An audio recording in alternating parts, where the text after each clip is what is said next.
Stadia Podcast, episode 91, where you join myself, Chris, alongside my lovely two co-hosts, the techie teacher himself, Mr. Tom. Straight out of school after a long day of teaching, a long week of teaching. It's a bit weird this week doing this on a Friday. Oh, you've given the game away now, of course. Oh, no! Surprise! And below him, the man of many pixels himself, Mr. Richie. You know the nice thing about doing this on a Friday evening? You have a drink. True that. I mean, we don't stop you having a drink on a Sunday morning when we record. Yeah. It would just be... I stopped me having a drink on a Sunday morning. It would just be much more questionable. Thank you, of course, you lovely people out there stopping by, whether you're listening or watching, for episode 91 of the Sounds of Stadia podcast, where we round up all the gaming and Stadia news for your viewing or listening pleasure. Because, of course, this is the longest running Stadia podcast this side of Google Maps, aka Europe. And we bring you every week all of the amazing news. We've got a great show lined up for you this week. We're going to be talking about Bethesda saying goodbye to Google Stadia. As we walk away with that slow music from that Hulk movie playing in the background, we'll look and wave back through the cloud at Bethesda Games. Of course, all the news coming off the back of E3 last week. We've also got some amazing new games coming. We may have, gentlemen, our next entry from EA Sports.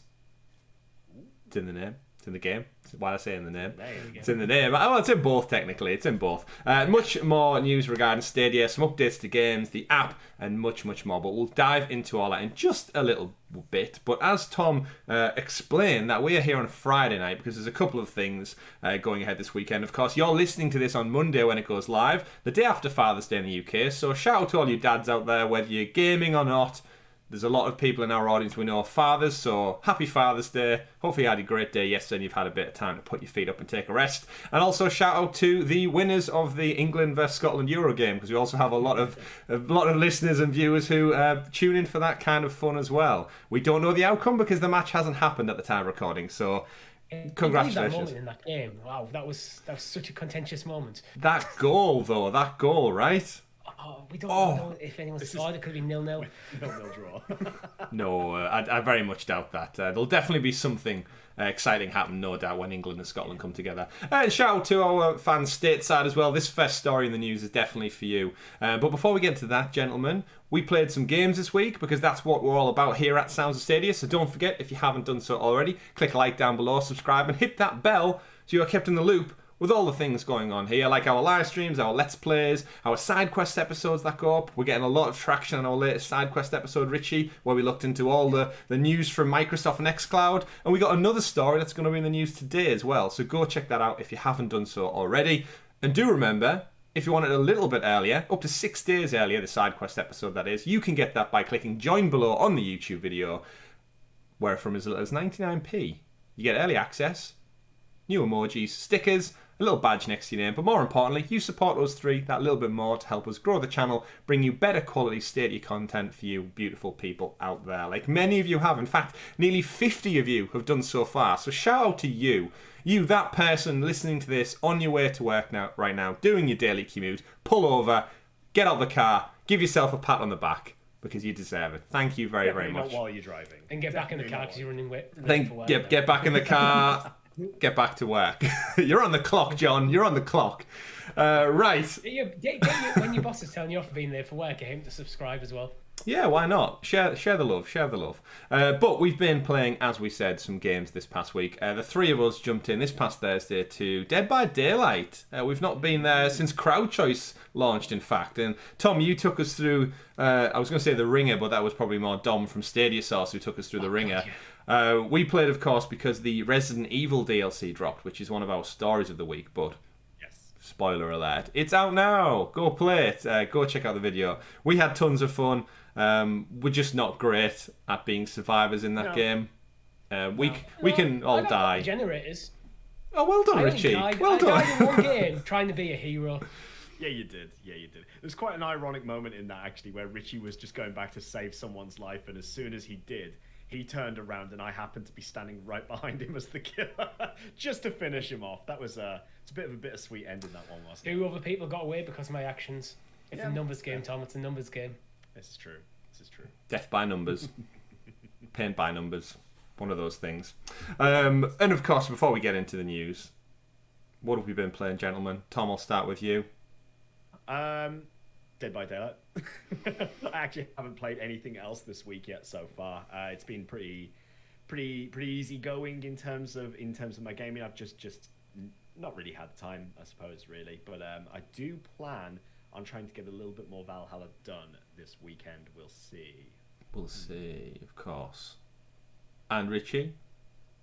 Just been chipping away at East this week. Which one? About 30 hours in. East 8. Getting prepped for the new one coming out. I hadn't really thought about the new one, to be honest. I'm just enjoying this It's one. out tomorrow, panic! It's not really, folks. It's not really.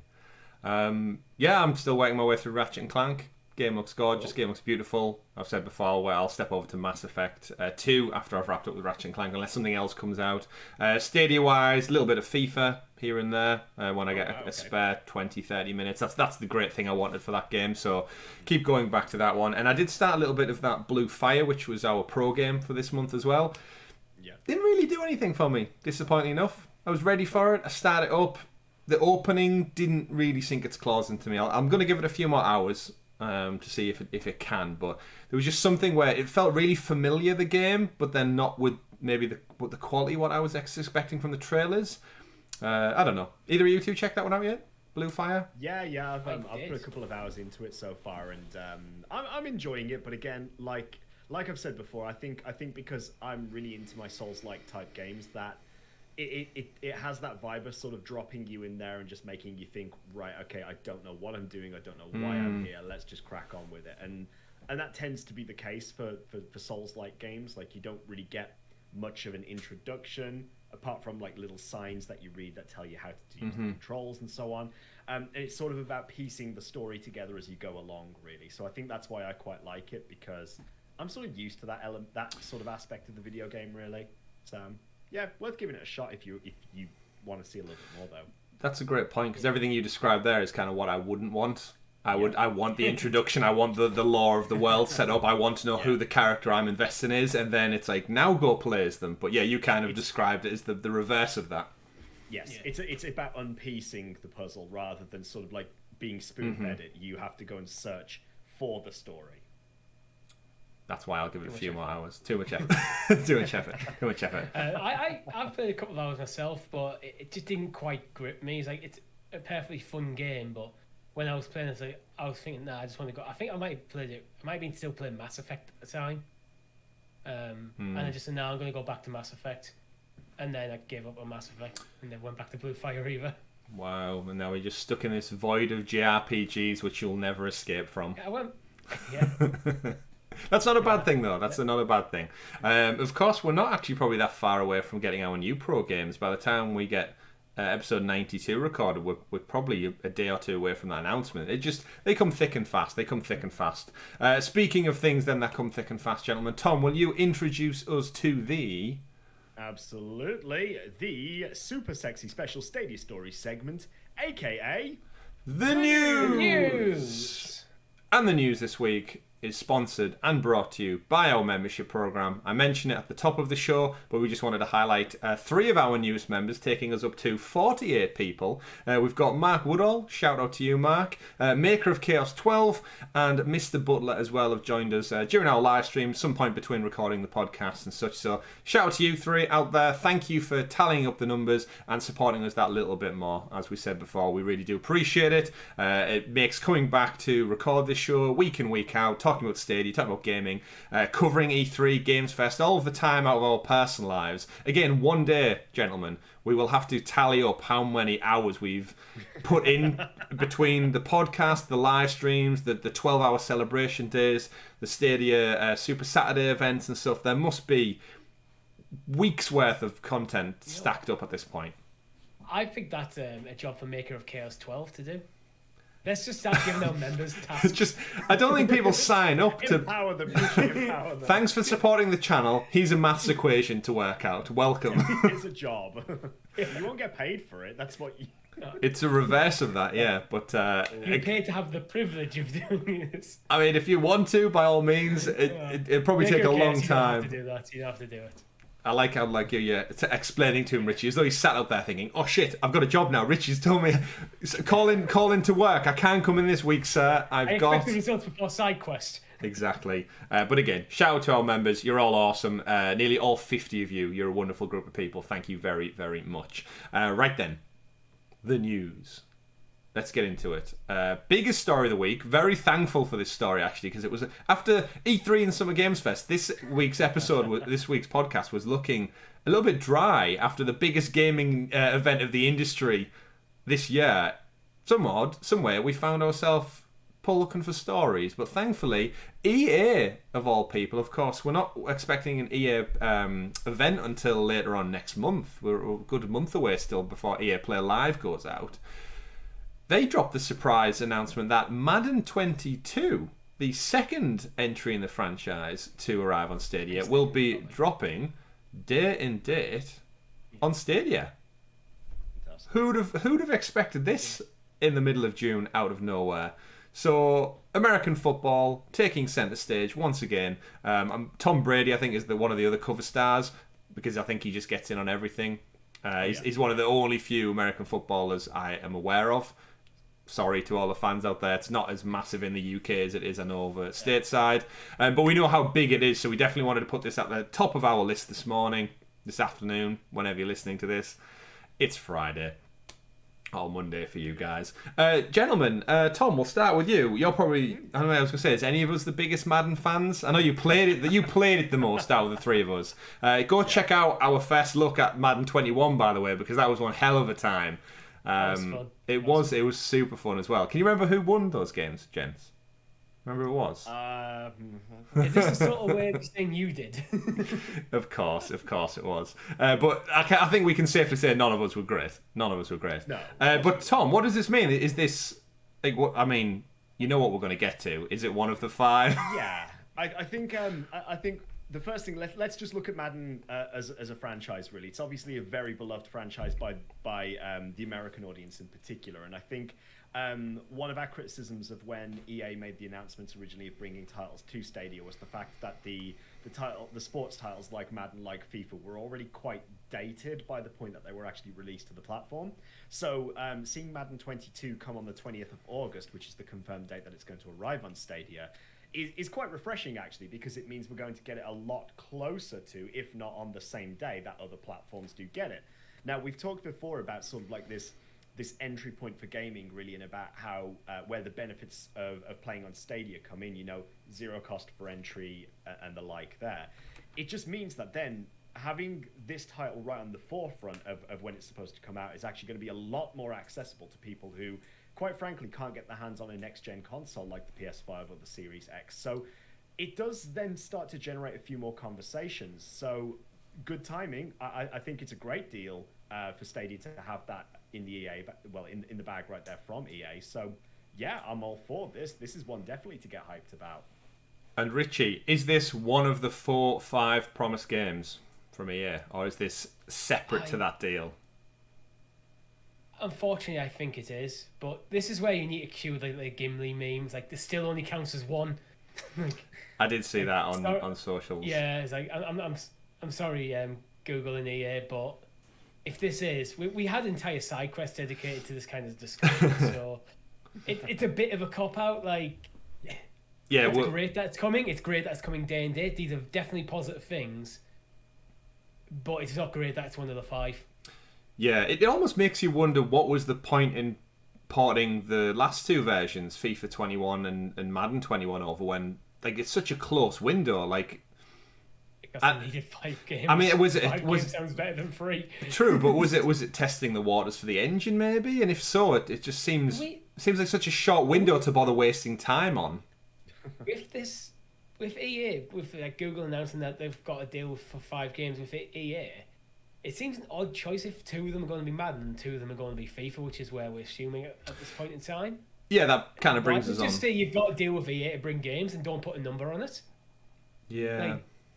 Anoraks like us, we're going to notice that number. And we're going to dedicate entire episodes of our content to it. Certainly. It's definitely an interesting dynamic, and I think it's both amazing to say that we're getting this, like Tom, what you alluded to, is the fact that a massive sports franchise is coming day and date rather than half a season later will be massive for the platform, with that whole barrier to entry, people potentially not being able to get hold of current gen consoles still, PS5 and such. This should have a bigger marketing push behind it than the last two iterations, because it's day and date. So it's going to have televisions, billboards, posters, the side of bus stops and such. And this time, fingers crossed, it will have a Stadia logo next to it, which will push people towards the platform.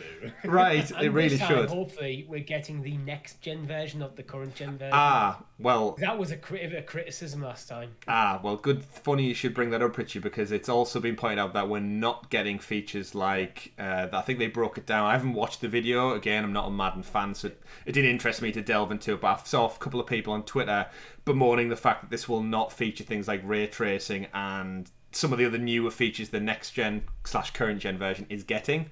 So we are getting. I'm okay with no ray tracing, but it's like, if the character models are a bit better, if the animation's a bit better, that sort of stuff, there's work that can be done to improve it. I'm mainly basing my judgment here on FIFA, and I'm assuming Madden's of similar quality.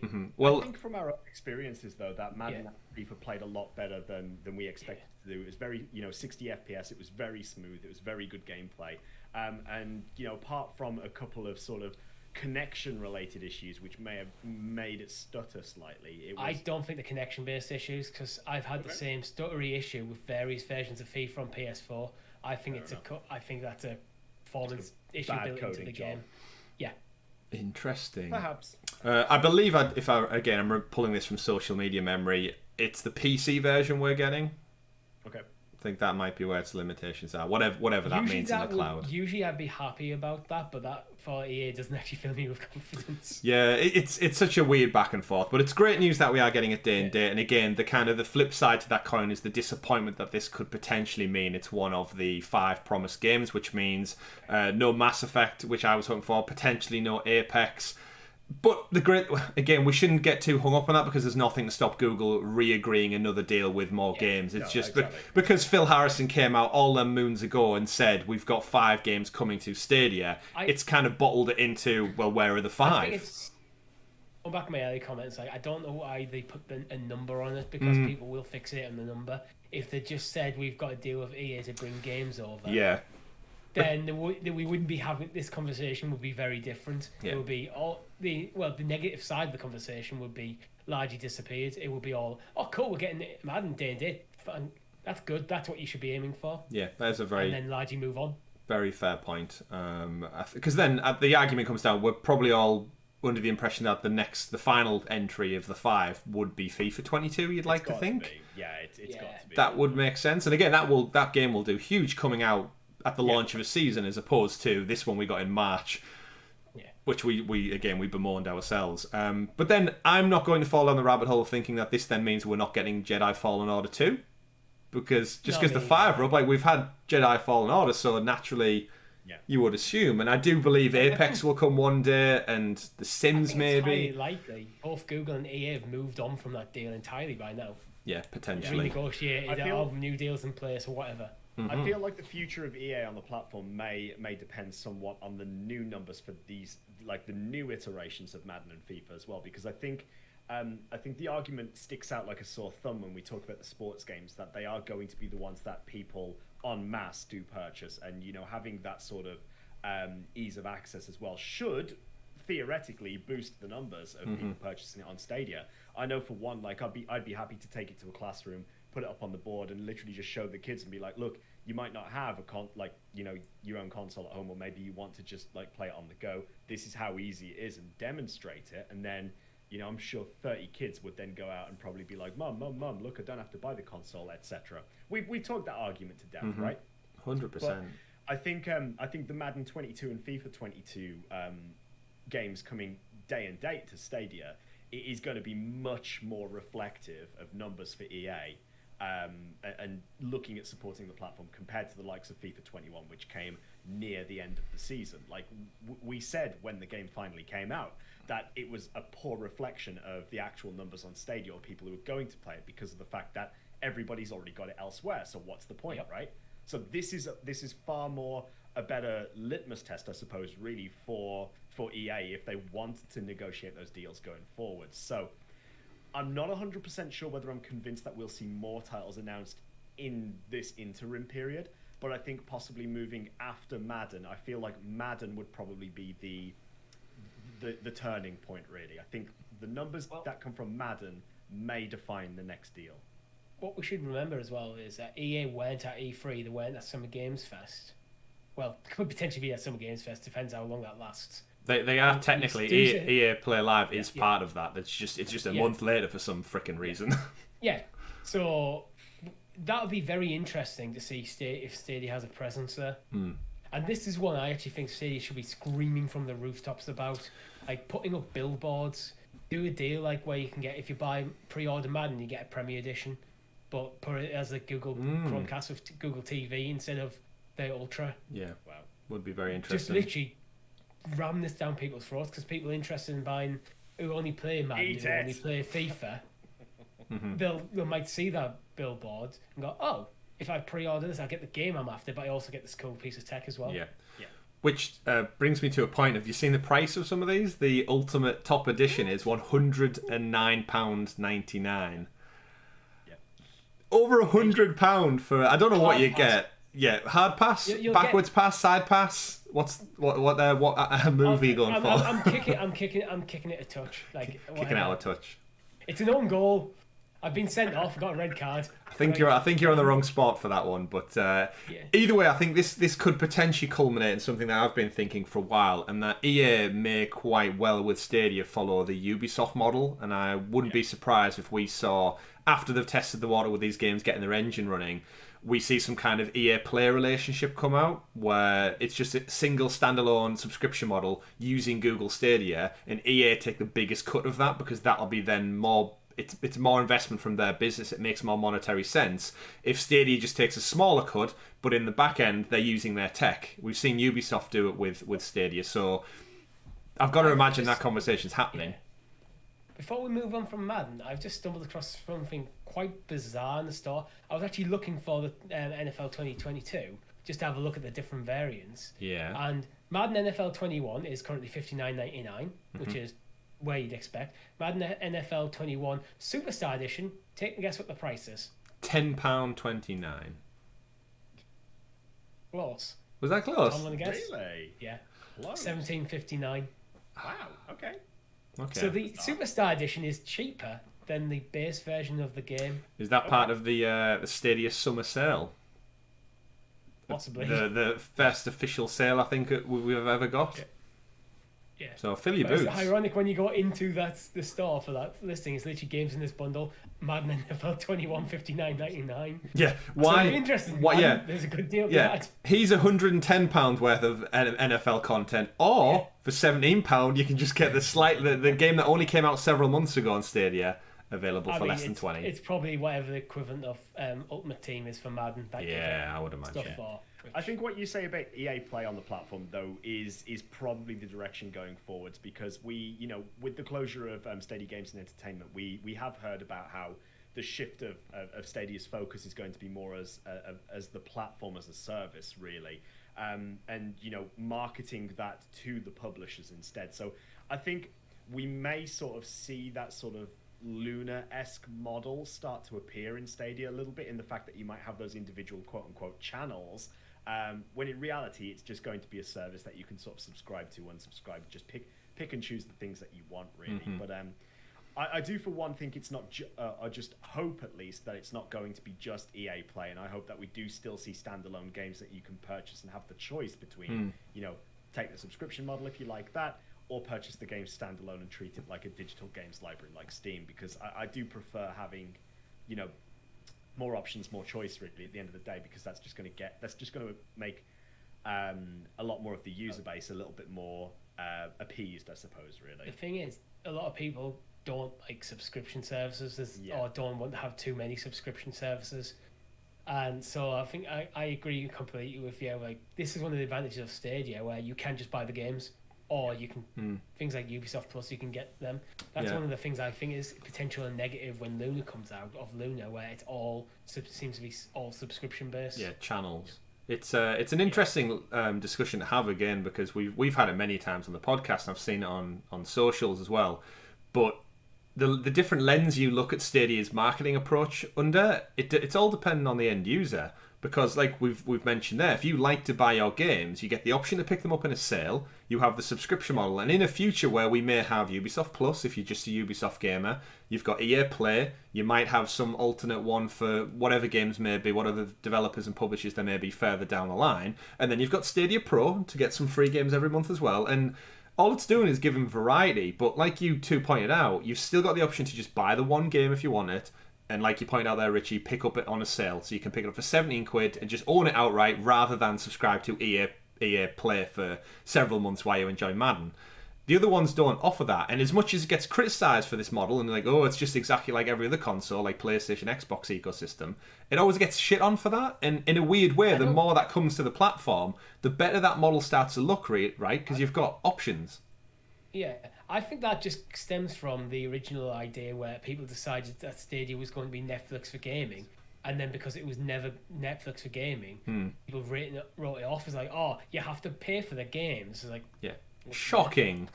Yeah, we've never done that before. I think a lot of that sort of mentality stems from people who have a very much focused mindset on ownership, really, because it's obviously like, if you go down the subscription model, you're essentially renting the games. You're not actually ever purchasing them outright, so it's not actually yours. You're just paying a fee that rolls over again and again based on like however long you've taken a book out of the library for. It's like library fees, right? What's a library, Tom? Who knows these days? I can't tell you the last time I went to one.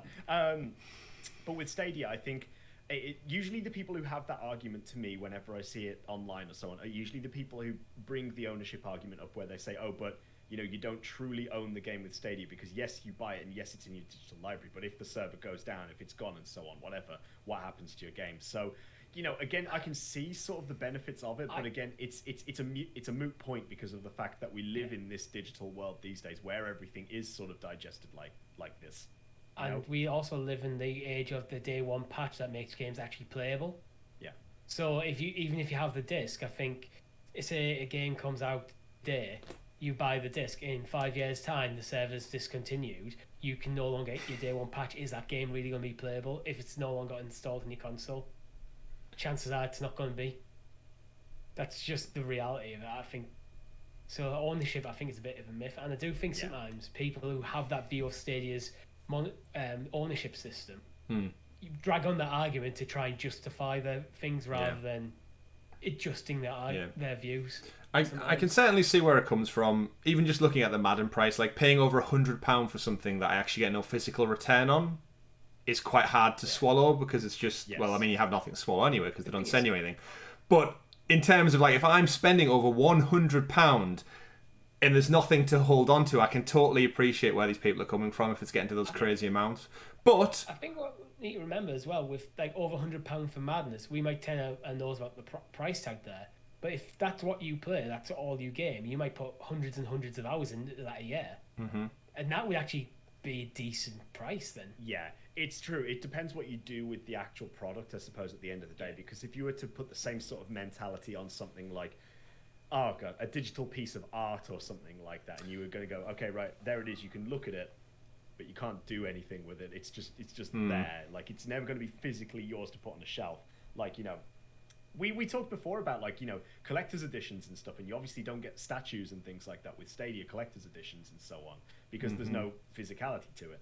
It's like, if you were to buy the same bundle physically as you were digitally, you're not going to get the physical statue with the digital version. So if they sent you like a 3D model to view on your computer instead, you'd feel ripped off because you never actually physically have it. So yeah, I do sort of get the mentality. Like, I do kind of understand it, but there's a tipping point for it. I think there's a trade-off. There is a trade-off.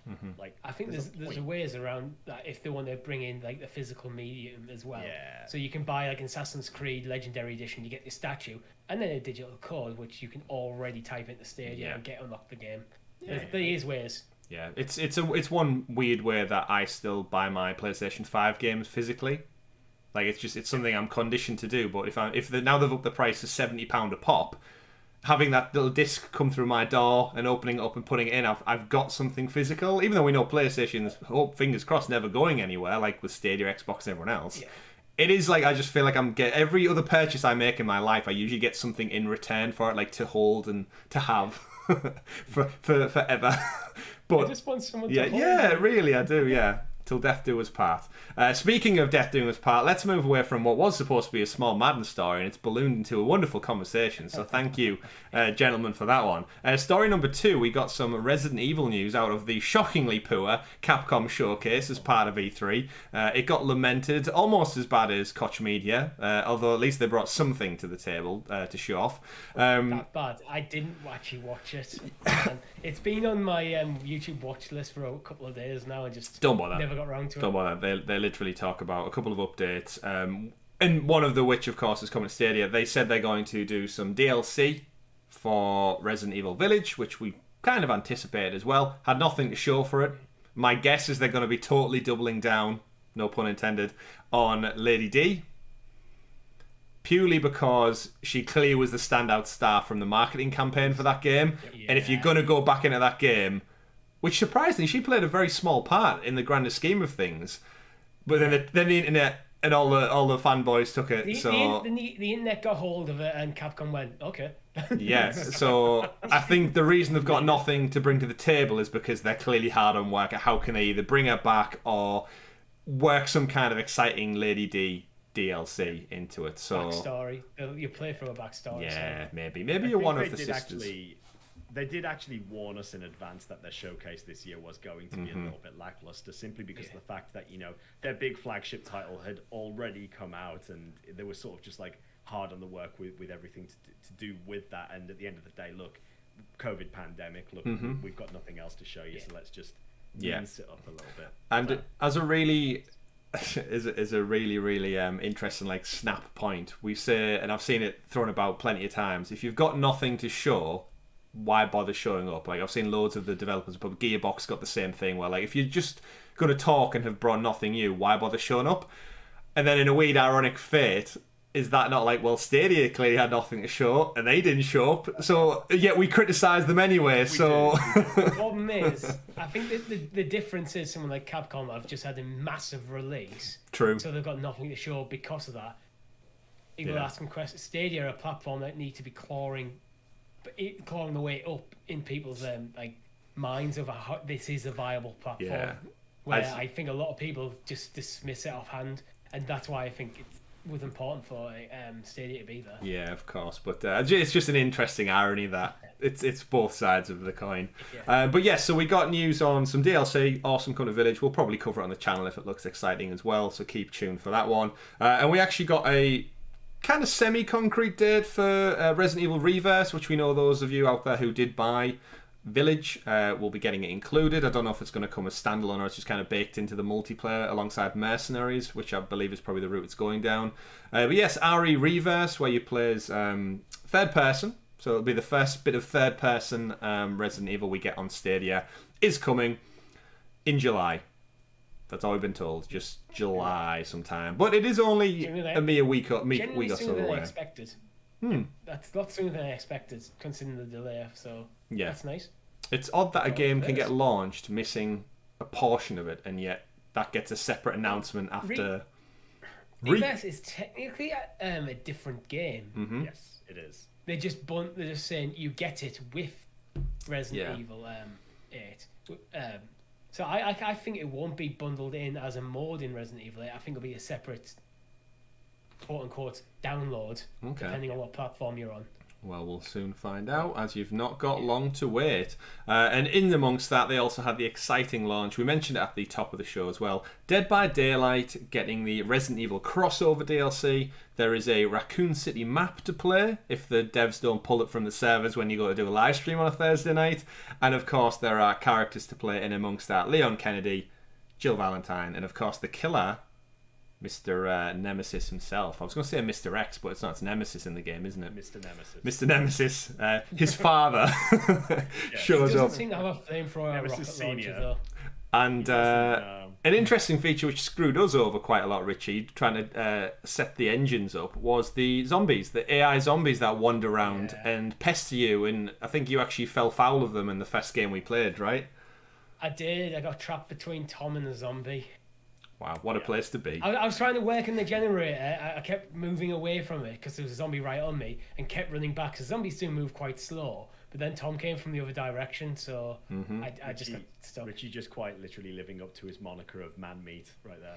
Right in the middle. Sandwich. Right in the middle. Zombie. Tom, you played as Nemesis once or twice. What was his moveset like in comparison to many of the other killers out there? So it's kind of interesting, really, that you can actually see the zombies moving around on the map. I didn't actually look too much in detail as to what Nemesis could do in terms of his ability, but he had a sort of like tentacle whip in his right hand that you could hold right click, like sort of like your alternate fire down, and essentially whip someone with it. You could infect people with the T virus, but I never really knew where to go from that. It had an interesting little icon on the player where you could see sort of like a heartbeat monitor just going past. I don't know whether the AI zombies were actually sort of drawn towards you because you were infected, or whether there was any sort of, I don't really know, to be honest with you. I enjoyed playing as him, but I just treated him like any other character. I guess it's like maybe like once someone's infected with the T virus, it starts an counter until they become a zombie. That's what I would have thought too. Because I know there was some like syringes around the map, and I did cue myself of it once. You got your first jab then? Yeah, I got my first jab. Well done, well done. I'm sure we'll see more out of Dead by Daylight in the future. I'm sure we'll play it in the future. We did do a little bit of crowd choice as well, which of course is a Stadia exclusive feature. So go back, check out that Let's Play if you haven't done so already. And join us every Thursday as we play Stadia games with you, the beautiful community out there. Jump in, join, give us some recommendations. What would you like to see us play every Thursday night, 8 o'clock UK time? Moving on to the third story of the week. Quite a kind of a sad one in a weird way, I think, because part of E3 and Summer Game Fest came with some amazing and some not so amazing showcases. And I think the highlight for the majority of people out there was one of two. It was either Nintendo or Microsoft, because this was the first one that Microsoft hit the ground running with their $7 billion worth of investment, Bethesda in tow, and according to a lot of people, they brought the big guns. And remember, anything can happen at a Microsoft press conference now that can bring out the likes of Doom, Wolfenstein, or some new IP from those many, many studios that they've acquired. And I think what we need to remember about Bethesda is they would turn up to E3 on their own, and now they're part of Microsoft. Yes. And they didn't turn up to E3 as a little press conference. They were often like big 1 hour press conference on the stage. They actually opened with Todd Howard as well, not Phil Spencer, which was a big move to start things off.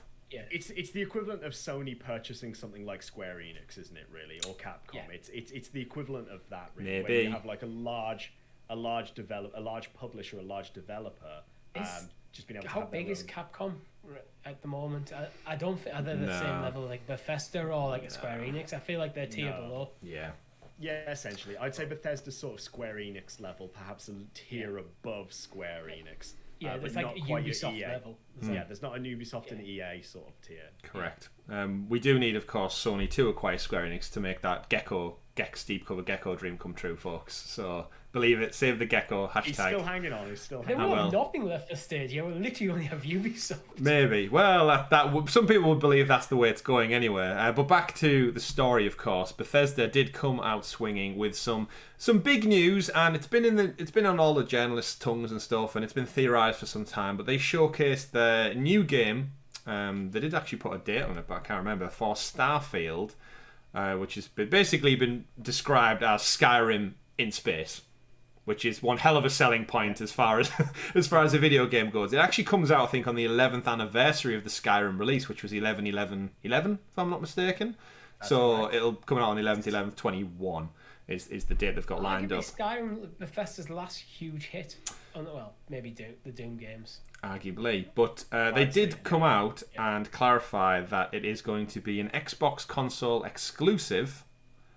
Which brings back the conversation which we've theorised on the show sometime. And I think this is probably about the right time, gentlemen, to discuss it in a bit more depth. Because for me, this kind of says Bethesda saying bye-bye to Stadia. Because if their next games are going to be exclusive to Xbox. The legacy games, like we know we've got Elder Scrolls, we know we've got Doom, Wolfenstein, Youngblood is here, but not the main franchise games. Do you think this is it? Richie, we'll go over to you first of all. You're a big Bethesda player in general. No more Bethesda games on Stadia? Surely when they're in the xCloud house now. I'd say yeah. I think that's it. It's not just Stadia we're talking. No, I'm talking PlayStation. I think Bethesda going forward. This is what we've talked about this before, and what my stance before was. Any deals, I think they'll honour any deals that are already in place, but new deals won't be made. Which is actually, I'm a little surprised by Starfield being exclusive, because I thought Sony might have already had a deal negotiated.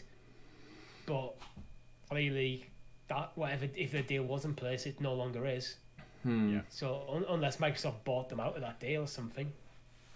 I think that's Bethesda is now Microsoft exclusive. Okay. I think you're right. I think you're right there, because I think they're just honouring the pre-existing contracts, like Deathloop going to PlayStation, and the like there. But I think that's it.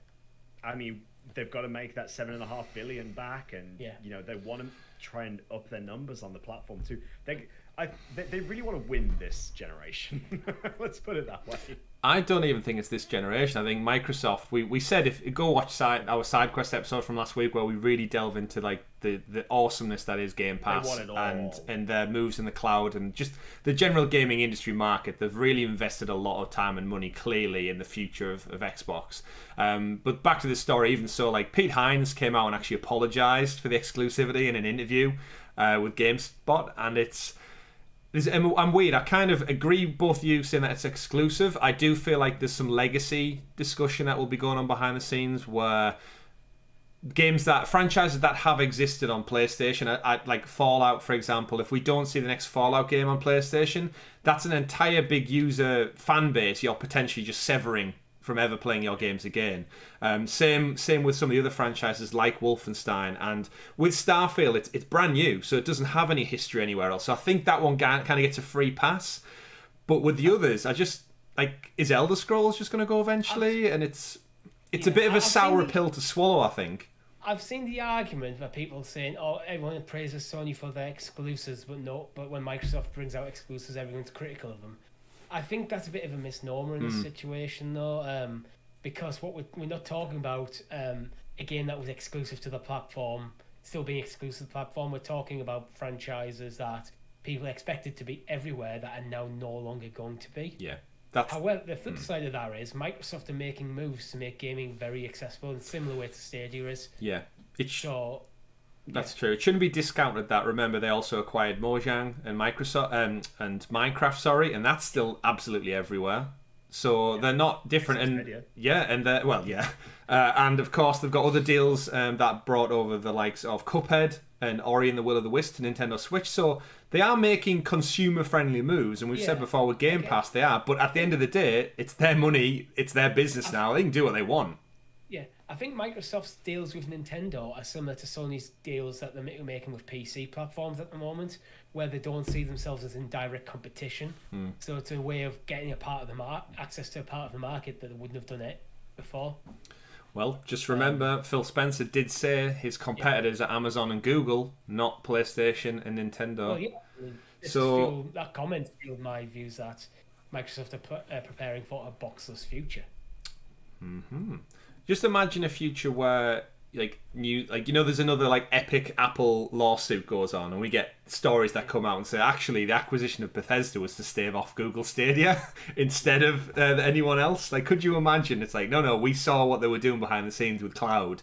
We knew xCloud needed something in the bag, and the stats from Game Pass were reflecting that we needed studios to get games out, and that would be the biggest laugh ever when it's 10 years later.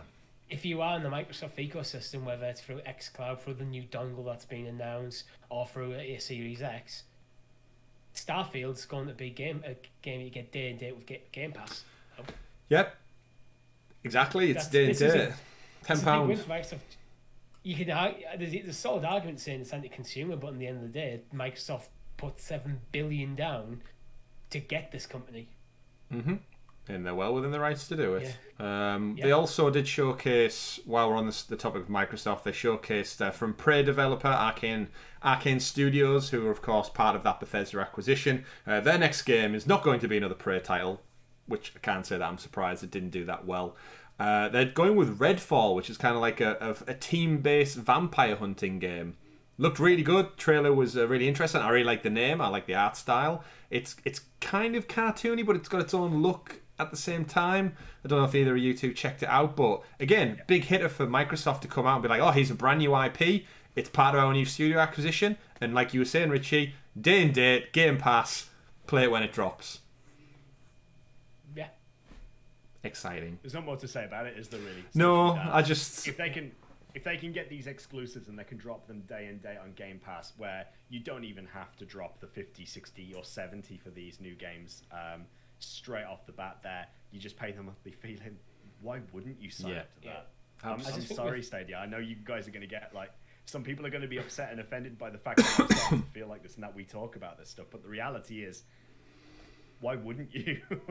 Yeah, I think for us, it's been always maintaining a balanced viewpoint. Like, you can't praise Sony for exclusives and condemn Microsoft for them. Mm-hmm. Yeah, you can't be crying out, "Oh my God, Stadia Games and Entertainment's closed. We're not going to get any Stadia exclusives," and then complain about Microsoft getting exclusive games. Mm-hmm. I personally wish every game was available absolutely everywhere, but unfortunately, it's not the reality we live in. You're right. I have to buy a really old PC to play Solitaire and Minesweeper in the style that I want to play it on. But anyway, terrible jokes aside, it's news anyway. It's not more coming to Stadia. There may be an alternate reality out there where Google Stadia was announced. Phil Harrison came out on stage and went, we've got an amazing deal worth $7.2 billion where we've acquired Bethesda to make some exclusive game for Stadia. And we could be right here, sat right now, talking about Starfield, talking about Redfall, coming exclusively to Stadia. But we're not, because... Imagine that, on the eve of Google Stadia come out, they just take the stage and go, oh, by the way, guys, we've just bought Bethesda. I mean, they have... He stands there with his phone, with his Pixel phone, he's just like, right, and transferred, and I've just bought Bethesda. Yeah. Square Enix, give me a call. It's there's a lot of money. We know the games industry is worth absolutely trillions upon trillions in the next couple of years, and we're on this crazy venture. But you're right, Richie. We're always going to talk about, we're going to criticize them when they do stupid things, we're going to praise them when they do good things, and we always look for a balanced conversation here. So remember, play games wherever makes you happy. I guess happiest. I don't know. Happiest. What is it, Richie? We'll clarify, as you're the man who coined that, we think. Either works. Either. No, yeah. If you're playing games and you're happy, you're doing it right. Of course. And the great thing with these play some games. And the great thing with all these submodels is you can just bounce to and fro. I can play Game Pass when I want to play Starfield when it comes out, and then I'll just go back to Stadia for Cyberpunk when it's finally patched and fixed, and then I can just bounce around.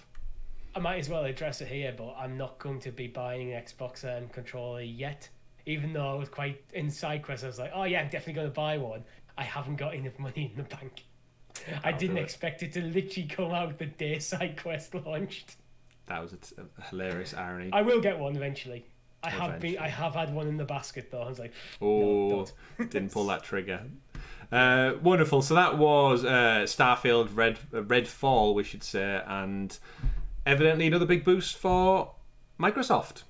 Yeah. And I'm guessing Stadium probably should clarify at some point that games are no longer coming. Like, I don't know, are people hanging onto the platform maybe in hope of another Wolfenstein title or maybe Fallout coming, or is it just kind of like a weird... They need to. I don't know whether they need don't to. Tell us when games are coming, never mind when they're not. Well, actually, Richie, we might as well move on to the next story as we're getting into the show then. We do have a game coming to Stadia, not confirmed maybe by Stadia themselves, but of course they always do point out that the developers are free to talk about any updates to their games.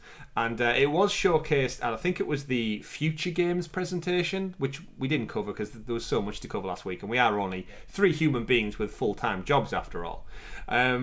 It's a dinosaur game, which is awesome to start off with. We don't have much detail on it. It looks like a first-person shooter of some sort with dinosaurs in it. I don't know if you two have any further information on this one. The trailer's very brief. It essentially shows some sneaking through a futuristic-looking factory, and then there's a couple of flashes of dinosaurs.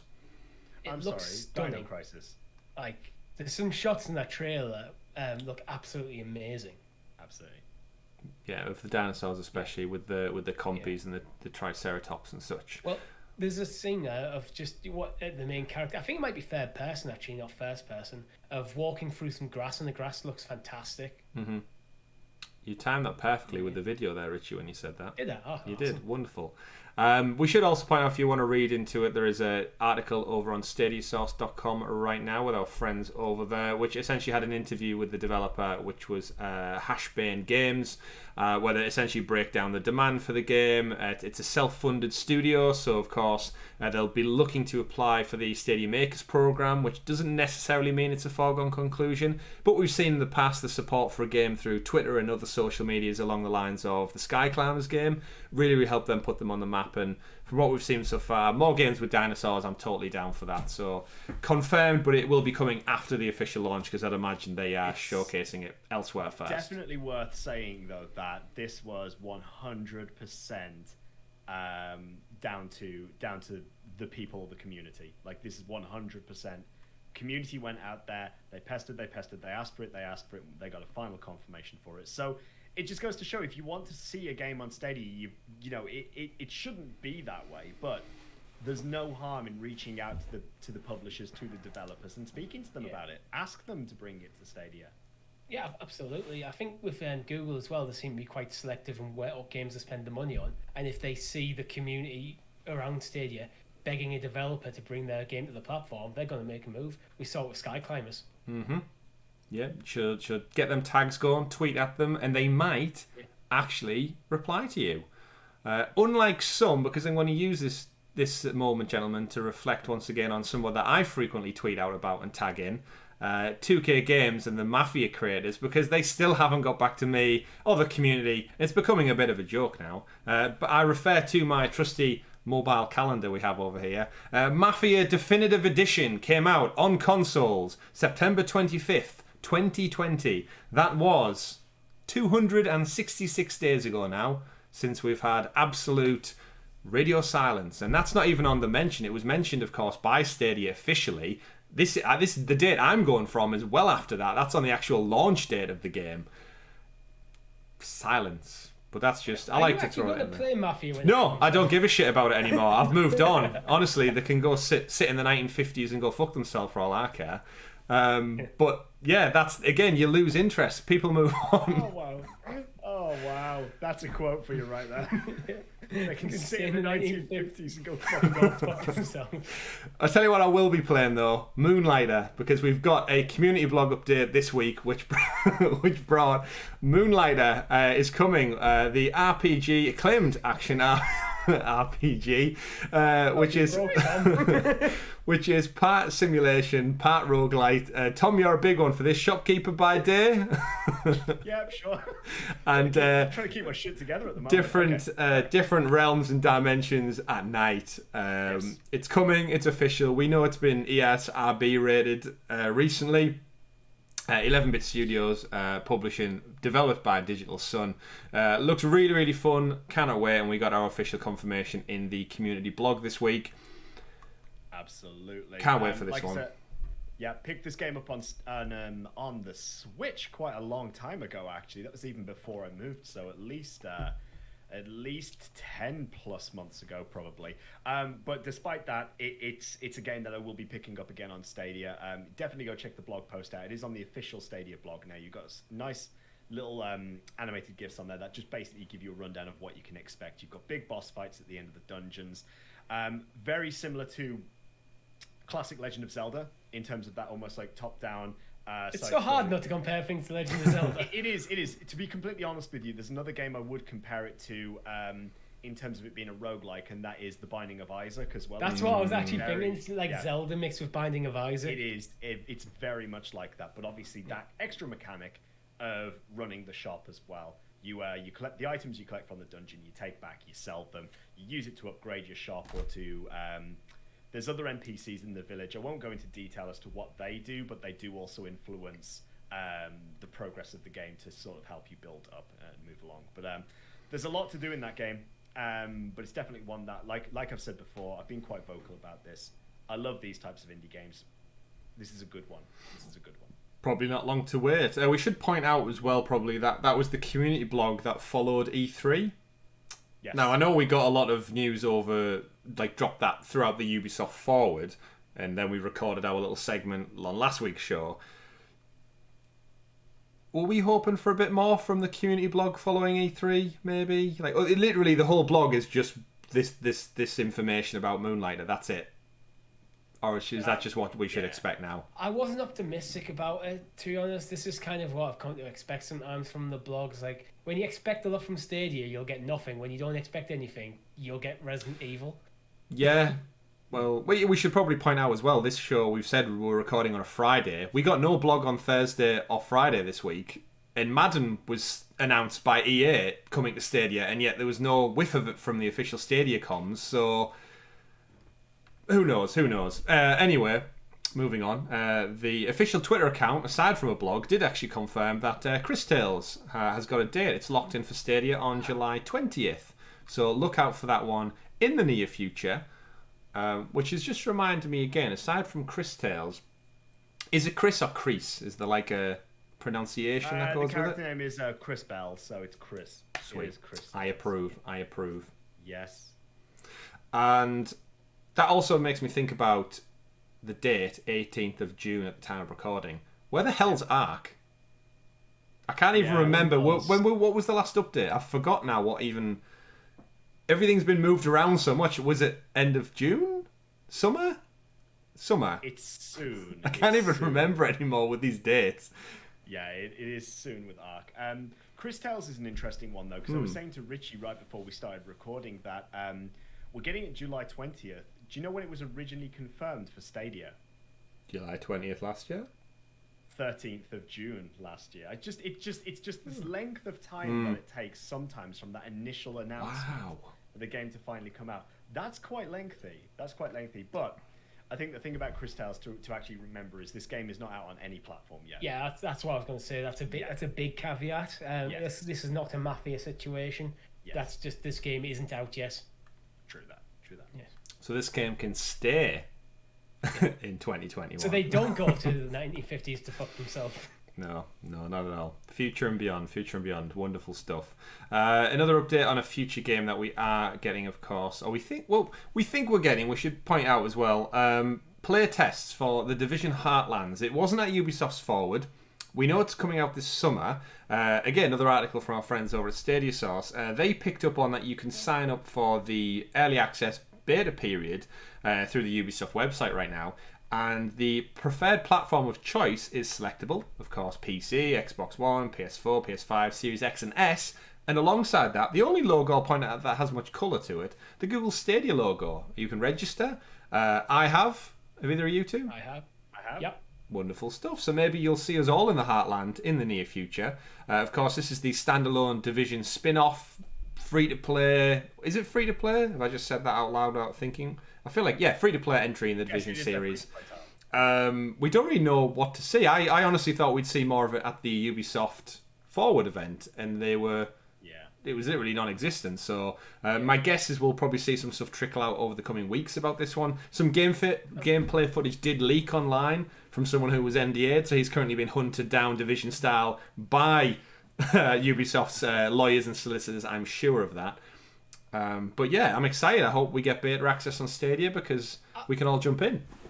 This gives me optimistic. I think we're now at a point with Ubisoft that I wish we were with all publishers where if it's a Ubisoft published game, it's probably almost certainly coming to Stadia. That's a good thing. We're even getting betas on Stadia from Ubisoft, which sometimes you get betas on PC and that's it. Yeah.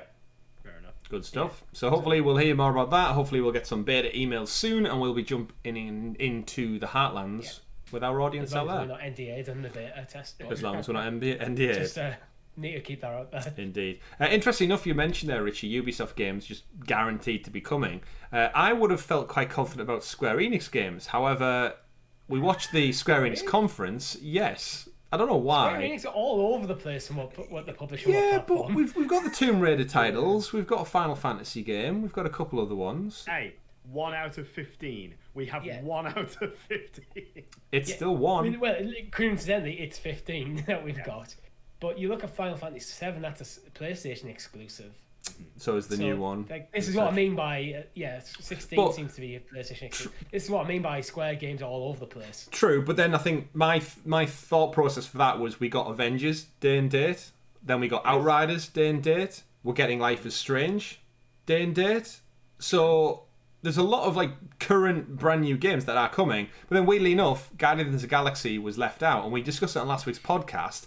But then, since the fact, Nintendo, sneaky Nintendo, showcased it off at their Switch presentation, which happened on the Monday after we recorded last week's show. Wait, Chris. Yeah? The Guardians of the Galaxy can't run on the Switch hardware, can it? It can. You need some kind of weird advanced technology to run it. Almost like you need something in the cloud. Yeah.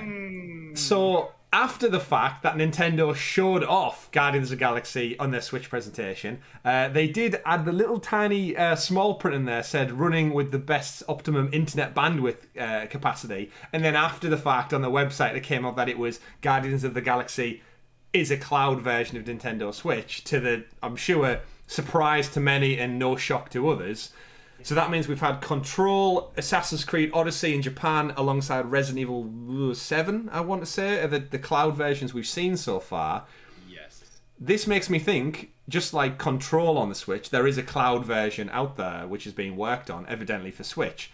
But then again, very surprised that it wasn't announced for Stadia, but then because of Outriders and Avengers, that makes me think this is just going to be one of them weird stealth Stadia drops where we get a random announcement like a month before Guardians comes out where they just say, hey, it's coming to Stadia. Enjoy.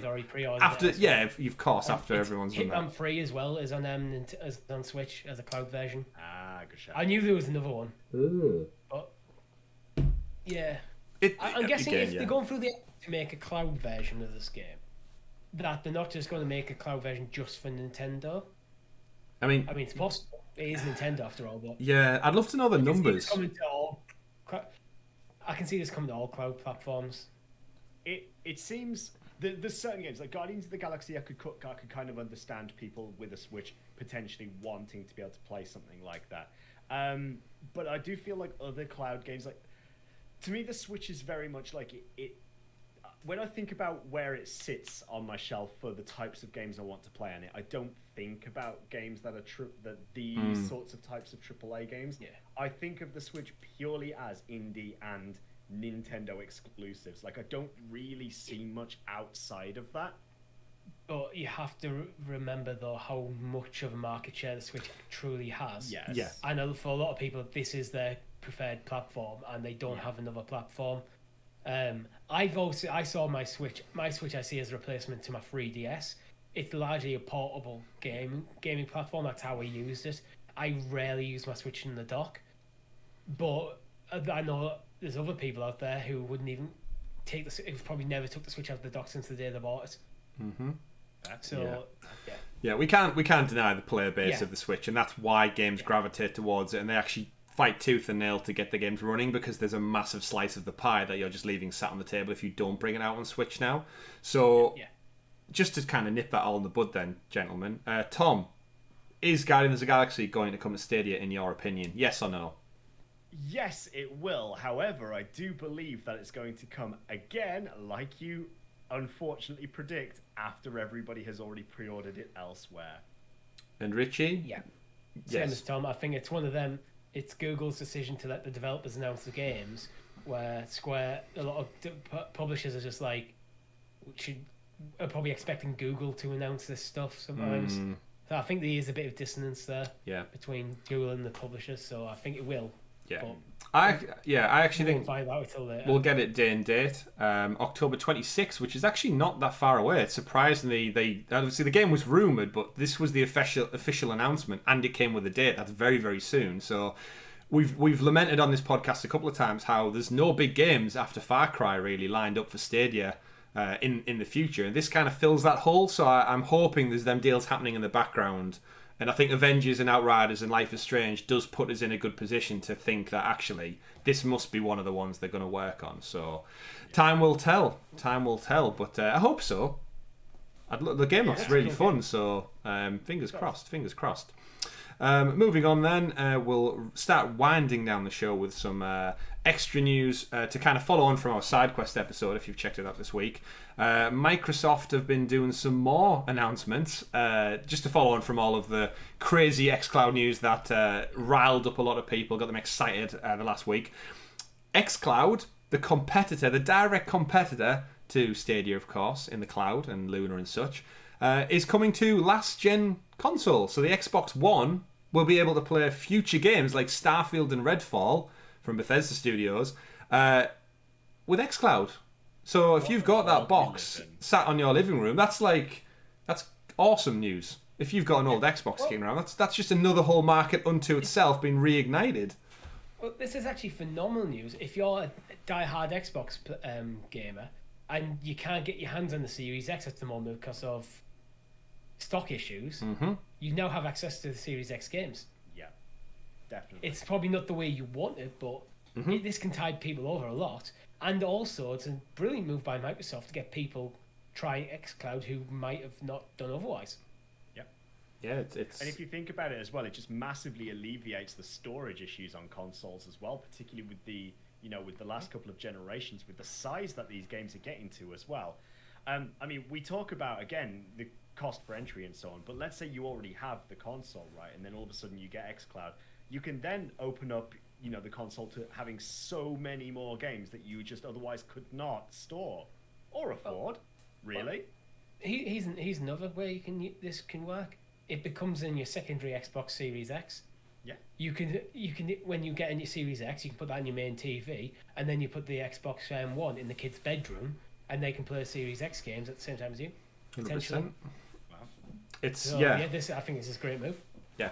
It's just more stuff that brings down the cost of entry for new games. And you can picture the scenario.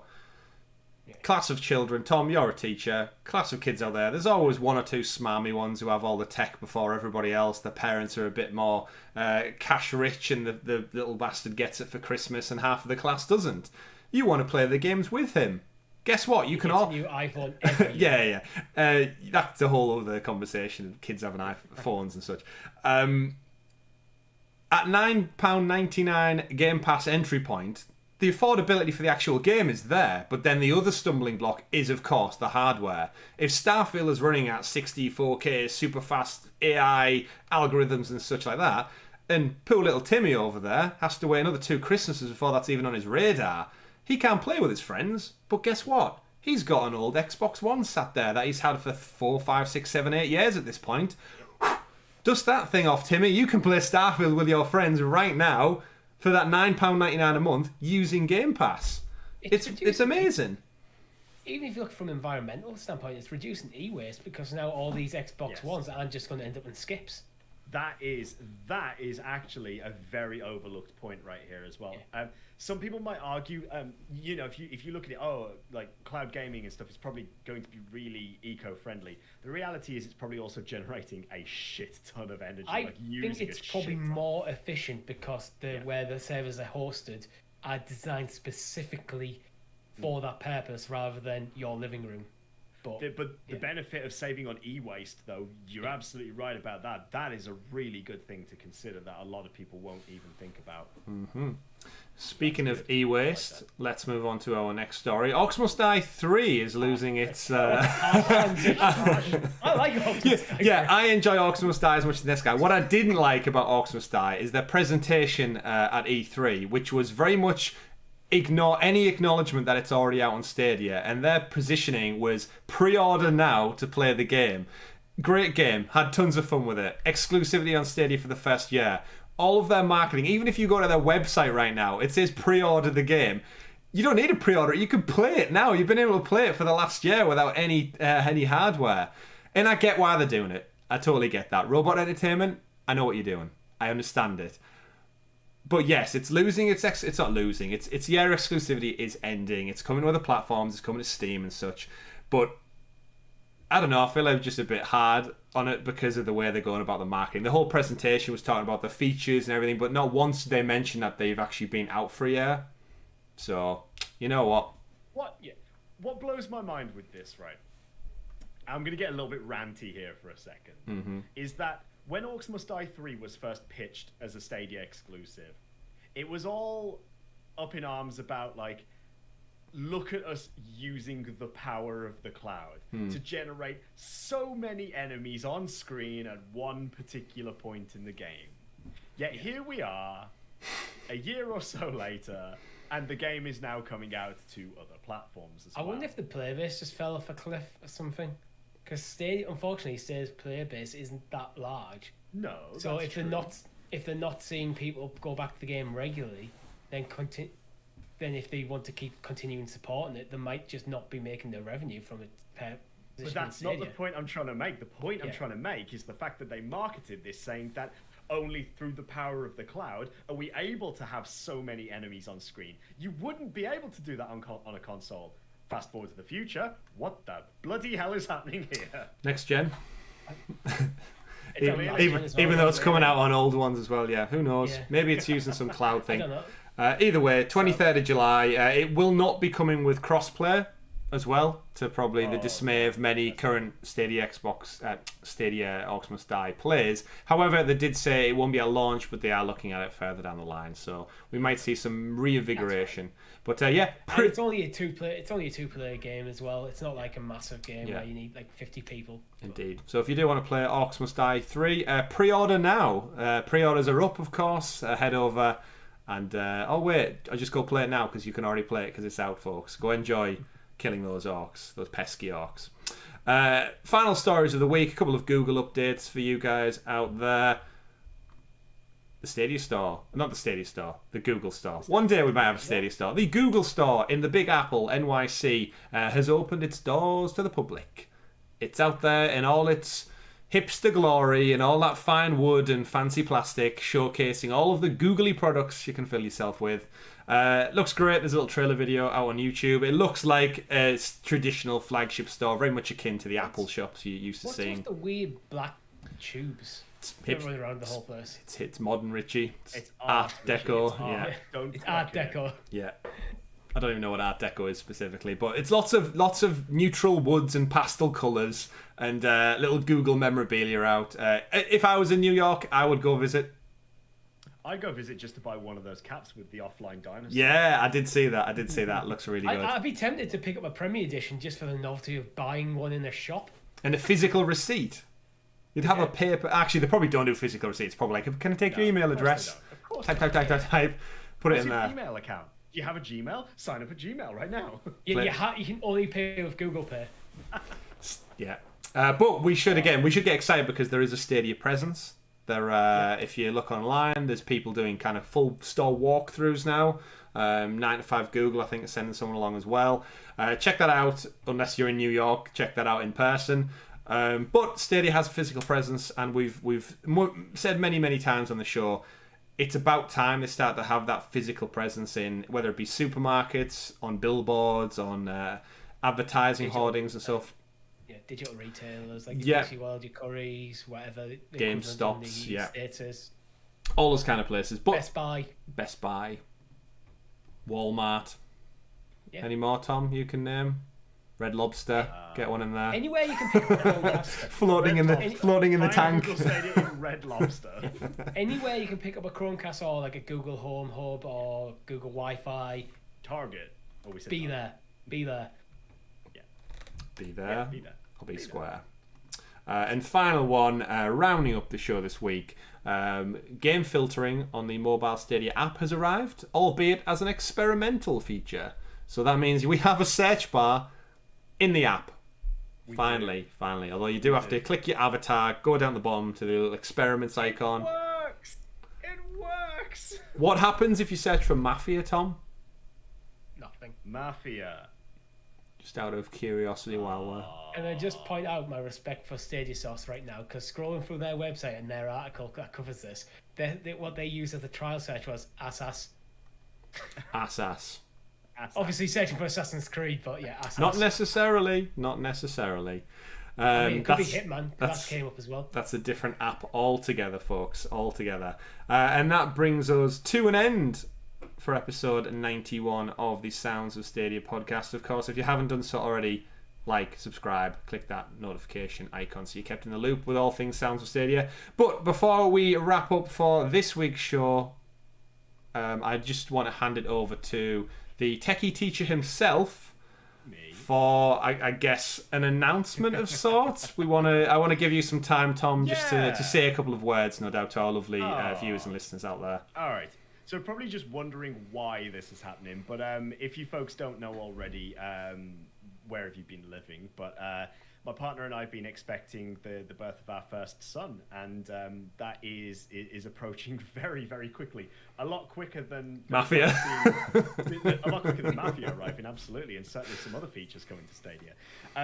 But I am going to be taking a step away from Sounds of Stadia for a while I just finish off preparing and for the inevitable arrival, because as of the date of recording, we're probably only just a few weeks away from that happening now, and personal life is going to start taking a little bit of a bit of a toll, shall we say? Well, I really want to spend some time focusing on my family and settling down, and Chris and Richie are just going to continue doing a fantastic job in my stead. I will be around, like I'm still going to be around for gaming and stuff like that. It's just I can't commit to a schedule at the moment for being able to do things as well as my job, etc., etc., etc. So I'm going to be gone for a couple of months or so, but expect me to be back and around, and should the timing work out okay, I will be popping into streams and into podcasts as well, albeit depending on how I get along with the little guy when he gets here, really. I've told you, just quit your job. If yes, you quit your job, then you have loads of time. It's that easy, because life is that simple. Yeah, that's a very... Just getting yourself in loads of debt, it's absolutely fine. No. Yes. Don't do that. Tom, obviously, we wanted to give you a platform just to tell our audience. We didn't want you to just disappear and people wonder where you're at for weeks on end. But the way I'm looking at it, I think, Richie, you agree as well. Like, it's essentially just a paternity leave for you. It's a well-deserved, well-required time to go be with your family, rightly so. First-time parent, son's on the way, of course. Chris, great name, by the way, for a future child choice. Christopher Richard, Sounds of Stadia, surname. Give that one a go. But yeah, from myself and Richie, just a massive thank you for everything you've done to get the channel to kind of where it stands right now. We certainly couldn't have done this without you at all, bringing it together. Yeah, I think absolutely, yeah, 100%. I think the best thing that makes our channel so unique is that we are three friends first and foremost. We do stuff outside, well, before lockdown, outside of playing games and talking about Stadia as well. But it's been a phenomenal journey we've been on. It's very much not the end at all. Like we've said in our own private chats, that you're not saying goodbye. It's just taking some well-deserved time to be with your family. And we've always said, first and foremost, family comes first. Even if it meant like shutting everything down, family and friends should, in life, guys out there listening, always come first. There's far more important things than video games, as fun as they are. Yeah, definitely. But yeah, so enjoy, have fun, welcome back whenever you're ready. No time limit on it. Just So I'll definitely be around for things like, when we see the Dead by Daylight streams, because I know everybody in the audience is always rattling on about my screams and stuff like that, and about how I'm pretty sure Lee in chat said the other night about the fact that his wife thought he was watching something dodgy with a woman, but it just happened to be me. It was Tom screaming. It's those things are, it will continue to happen. It's just, as you say, Chris, just for the meantime, I'm going to be taking a bit of a break, just trying to rest and catch up with things, and then spend some quality bonding time with family as well. So you're leveling up your dad skills. Exactly. You've got to get it to a certain tier before I can multitask. Multitasking yet. You need to grind. It's going to be a lot. It's a so long but not a farewell. I will be back. I will be back. Wonderful, and we look forward to having you back, of course. And I'm very interested to see your journey through fatherhood And keep us up. Definitely keep us and the audience updated on Twitter as well. We look forward to seeing all of those nappy stories because I've heard they're fun, Tom. I've heard they're fun. So yeah, go enjoy. And of course, congratulations once again. I guess before the big day, because we probably will congratulate you on camera come the time. But yeah, good luck and with all those things going on. And for all of our audience out there, all of our listeners and viewers, we now, I guess, kind of have an open slot on the podcast to start rotating some guests in. We've said many, many a times the reason we don't do as much collaboration with the community isn't because for the lack of want, it's the fact that the three of us take up a lot of conversation time discussing the news, and we can very much go off on our own tangents at any given opportunity. So if there's someone out there who you know is a big Stadia content creator, we'd love to have them on the show. We've already reached out to a few ourselves, but we're going to have a couple of slots open to get some maybe rotating guests on. We don't really know where the show's going to go from now, but it will be here on the road to 100 episodes. So yes, send your love to Tom over on Twitter and his family. Drop some comments below for some suggestions who you'd like to see on the show. If you're watching this and you are a content creator, hit us up. No promises. No promises. We are but 2 people / 3 people after all. But interesting, good stuff for the future. Thank you, of course, everyone, for tuning in, listening, watching, subscribing, sharing, and hitting that membership club points all along. It helps Tom feed his child, after all.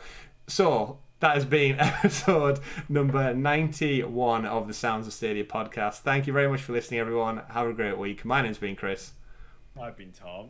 I've been Richie. Have a great weekend, everyone.